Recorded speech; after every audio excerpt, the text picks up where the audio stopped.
and welcome to the final video of the course introduction module. In the last video, we talked about WebAssign and how to sign up for that course platform and what you will find and what resources are available to you in the platform. We also discussed how you can come prepared every day for class. Hopefully, you successfully completed the quiz and are aware of yourself that you have absorbed all the essential information. In this final video segment, we are just going to finish covering all of the remaining course structure items to address. As for exams, there are two types of exams in this course. There are midterm exams, and there is one final exam. There will be 3 midterm exams throughout the semester. The dates of these exams can be found in the course schedule, which is on the Canvas homepage. It is recommended that you pause the video and put those in your calendar right now. If you have any scheduling conflicts, you will need to let your instructor know in advance. The final exam is worth 25% of your overall course grade and is a cumulative exam. You will want to make sure that you are prepared well for the final exam. The final exam schedule is set by the registrar's office and is not made available until sometime during the middle of the semester. You will not want to make any travel plans to leave campus until the final exam has been scheduled. As department policy, we do not offer early or late final exams, so you want to wait to make your travel arrangements until the exam schedule is known. The good news with the final is that it also has the potential of replacing a lower midterm score. So, if on the final exam you score higher than one of your previous midterm exams, then that final exam score will count for the final exam and will also replace one of the lower midterm scores. This policy, if you have further questions, please contact your instructor for them to be able to explain it more clearly.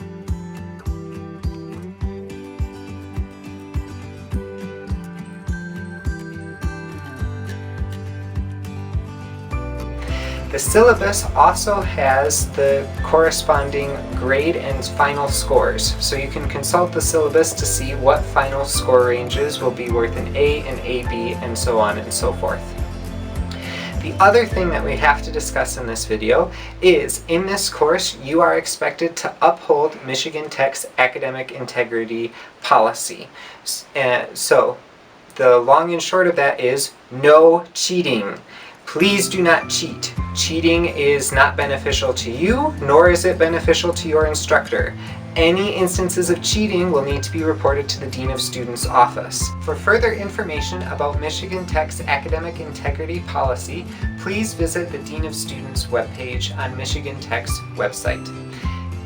In addition to academic integrity, there is a code of conduct that is expected of students in this course, found in the syllabus, and it consists of three main components. Students are expected to arrive promptly and on time for class.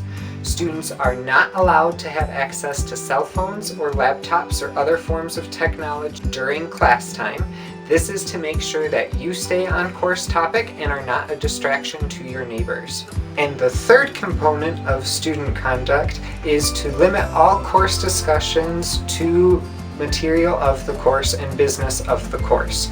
Students that are not compliant with this code of conduct may be asked to leave class. So please maintain a business-like decorum amongst yourself and with your peers during class time, so that way we can make the most use of class and cover a lot of material in our 50-minute class period.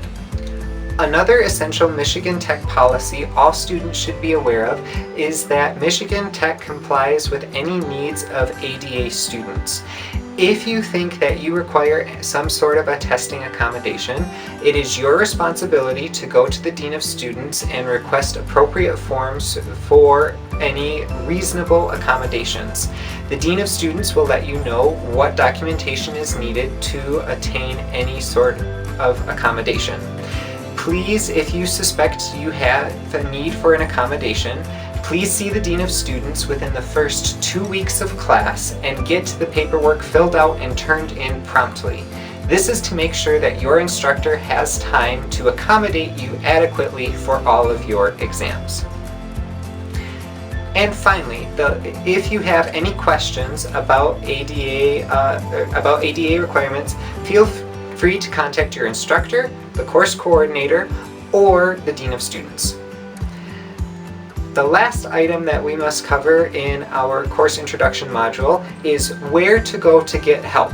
What resources are available to you so that way you can get questions answered. One of the most commonly used ones would be instructor office hours. All Michigan Tech instructors are required to offer office hours to their students. You can find these office hours posted on the Canvas homepage. In addition to office hours, some instructors are available by appointment. If you are unable to meet your instructor during office hours, send them an email to see if there is the possibility of scheduling an appointment to meet with them outside of class. In addition to office hours, you are also welcome to contact your instructor inside of WebAssign using an Ask Your Teacher feature. The Ask Your Teacher feature is part of every question in WebAssign, where you can click on it and type a question to your instructor. Please note that this is not the appropriate platform to ask how to do a problem. It is important to just ask for clarification on a specific detail of the question. To get a detailed step-by-step process, you should go visit your instructor during office hours. In addition to instructor office hours, there is also the Math Learning Center. The Math Learning Center is located in Fisher 234 and has walk-in appointment hours as well as personal tutors. If you are interested in a personal tutor, you should get to the Math Learning Center as soon as possible at the beginning of the semester, as personal tutor slots often fill up very quickly and early in the semester. Walk-in hours are available all throughout the semester. Finally, if any of these other resources are unavailable or have not satisfied your question query, you can also consult external resources. One such recommendation would be Khan Academy, that has a vast video library covering any of the topics that we would be discussing in this course. And so, there you have it, a complete overview with a lot of the fine print that we have discussed. So, now you have one more quiz to go ahead and take.